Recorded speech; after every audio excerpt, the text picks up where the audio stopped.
come up in our conversations about just as often.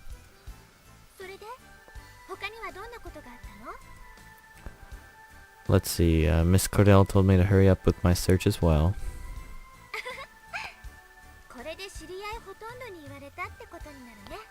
Ouch. Sure, but there aren't that many people I know.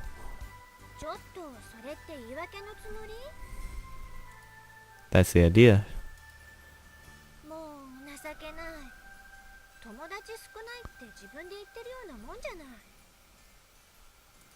Yeah, I guess. I am, it's just that I'm perfectly content with having a few friends. Oh, well, I'm satisfied with myself.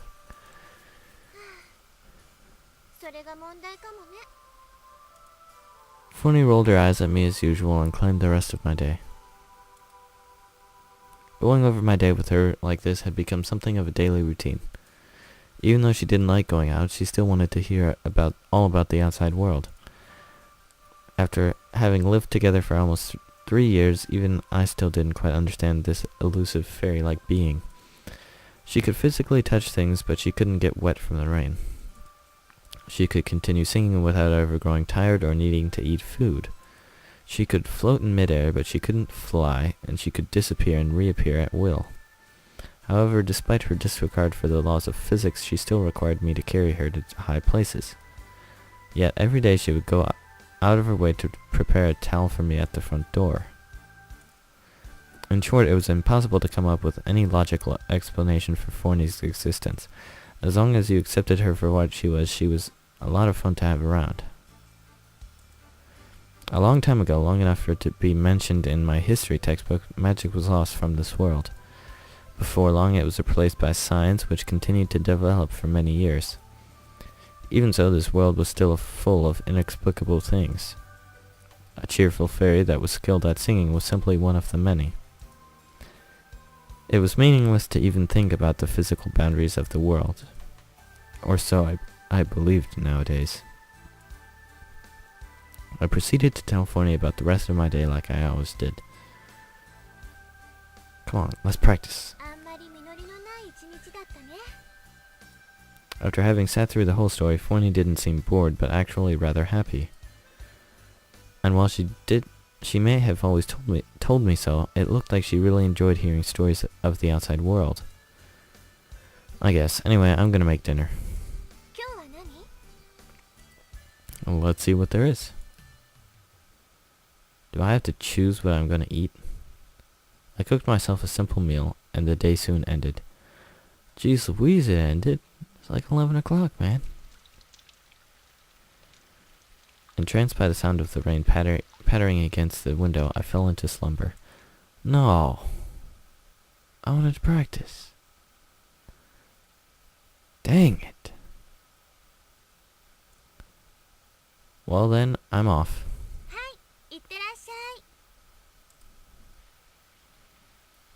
I glanced up at the gloomy sky, catching the raindrops with my body. Another day had begun.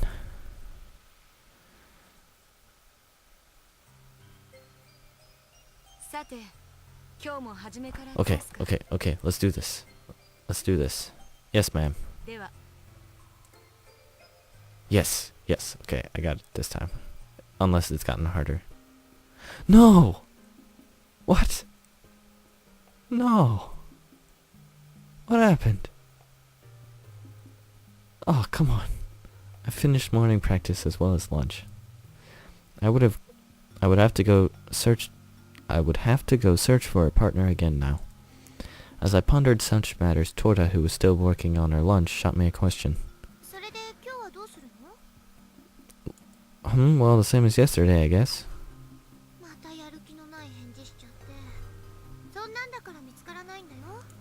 I know.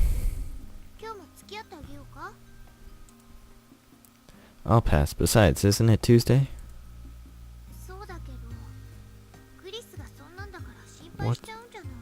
What happens on Tuesday? It had become customary for Torta to leave early on Tuesdays and Thursdays as she supposedly had things to take care of on those days. I didn't know what it was that she did, but I never asked. I didn't report everything about my private life to Torta either, after all. I was afraid of imposing on Torta even more than I already did. I realized this only yesterday, but it was undoubtedly the reason I could never get myself to ask. Hence, I picked my words carefully so as not to probe her too much. I'm fine. I can't bother you every day.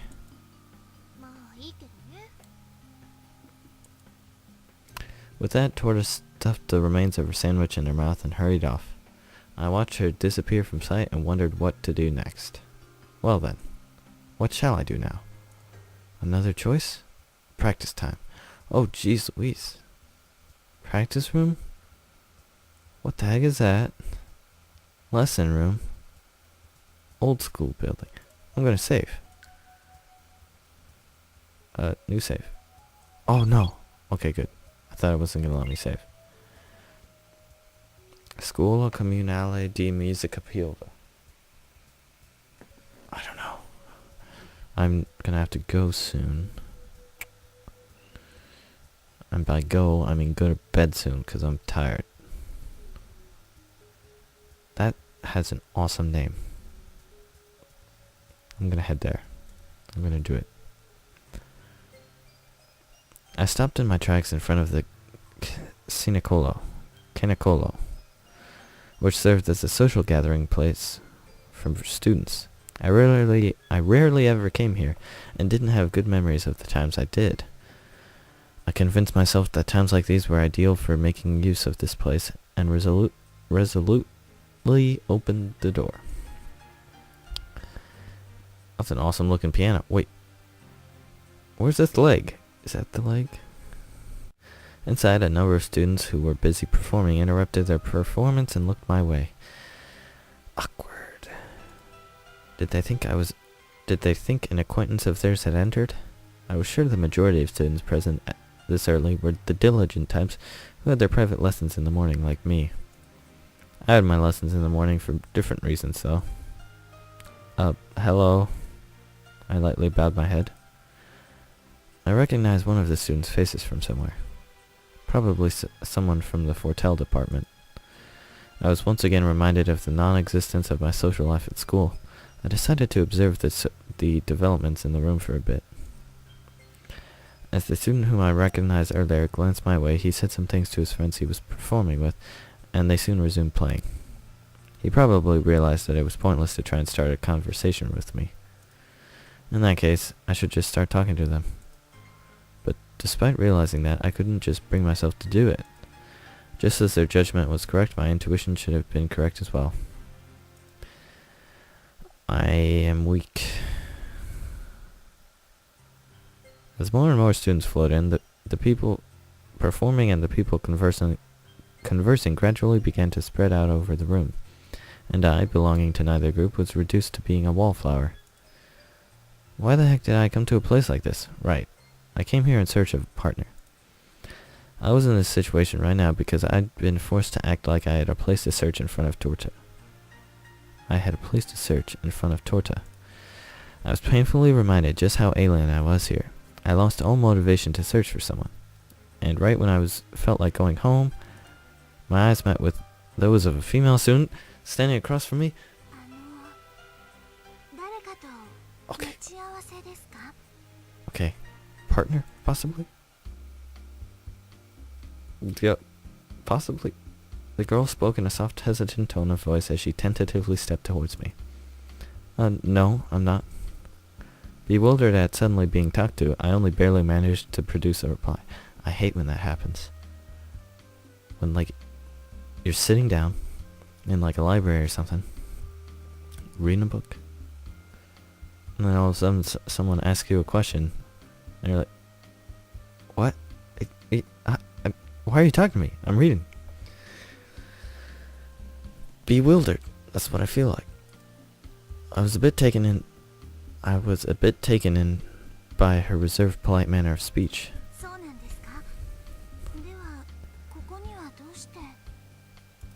At that point, I cut in.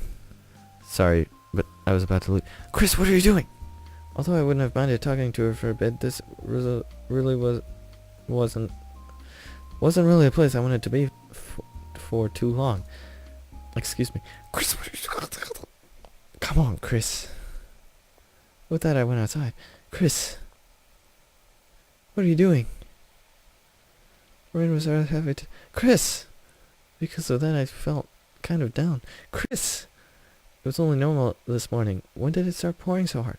Chris, what are you doing? Unlike the drizzle-like minuscule droplets that usually fell, these were large and could be seen with the naked eye. Maybe I'll wait for a bit. I gazed at the sky for a short while from a dry location in front of the entrance. As I was spacing out thinking of what to do next, my field of vision was suddenly tinted black.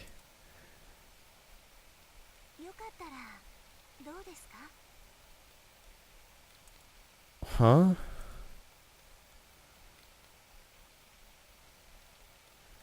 It seemed I had walked a bit further outside without me noticing it. My bangs and shoulders were soaked. That's what I look like? Jeez. I look like a little kid. Everyone does. As if made to make me notice, an umbrella was somehow opened up above me. Only when it stopped raining on me did I realize I had been out in the rain. Dumbfounded, I stood there, just watching the umbrella. Of course, umbrellas were sold all over, and sometimes you could see people with raised umbrellas around. But since I arrived here, this might have been the first time I actually had been under one myself. I slowly came to the realization that this umbrella was being held by someone, and turned my head to look. I suspected it was Tora for a second, but that thought was quickly proven wrong. You are...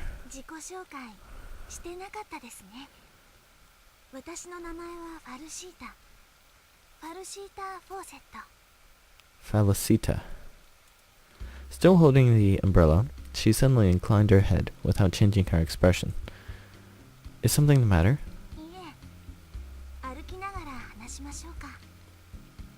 Jeez, Fal. Sure.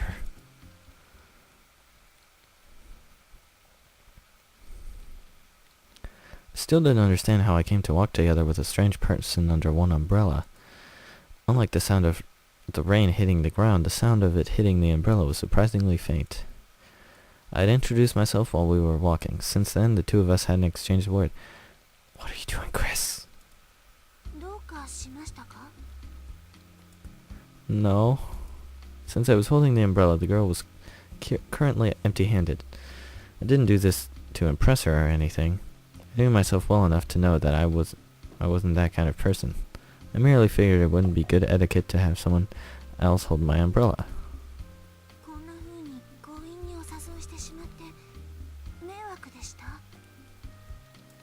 She seemed flustered and slowed down her pace. Before she had a chance to come to a complete halt, I continued speaking, inciting her to pick up the pace again.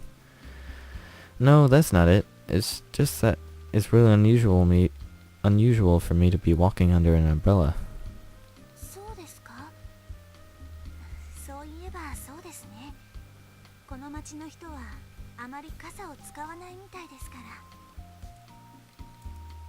Yes, but thank you.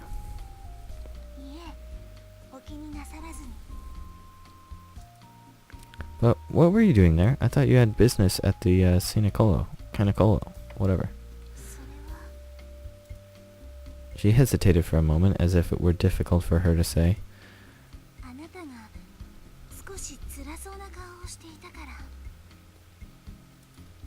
I did?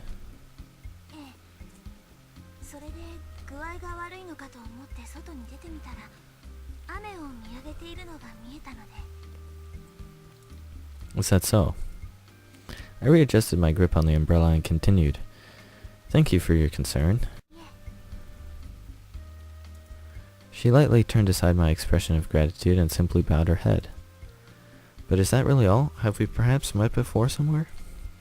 I changed the subject to shake off my unusual embarrassment. I certainly had the feeling I had heard of her name before. Then again, her gentle demeanor and refined features made her an all-round impressive-looking girl. if I had actually met her in class, I probably wouldn't have forgotten her. At the very least, it was out of the question that I had met her at a Fortelle class. Besides that, I couldn't think of any other occasions I could possibly met her. I just had that feeling, that's all. The girl smiled as I almost apologetically added this. She then began to laugh humbly.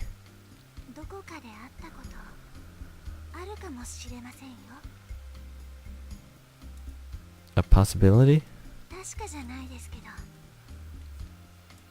What do you mean?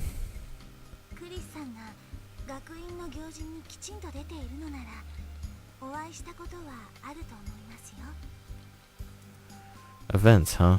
I never actively participated in those unless they were compulsory. They were compulsory, I almost never attended.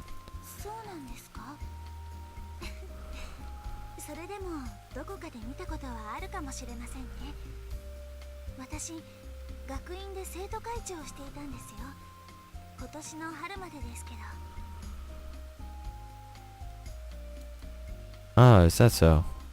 Oh, now that you mention it, I had a feeling I'd heard her speak at some event before. I never felt like listening to those speeches, so I'd never been concerned with who the speaker was. Sorry.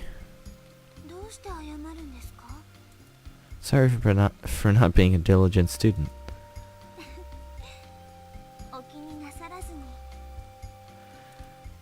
I wonder how many times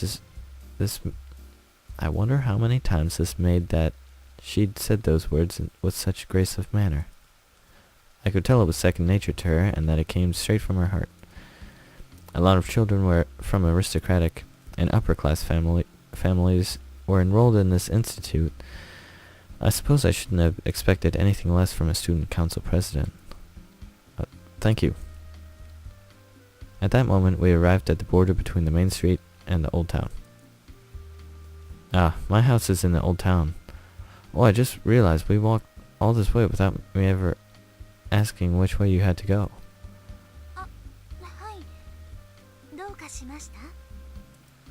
No, I just figured that your house might not be in Old Town, Miss Fawcett.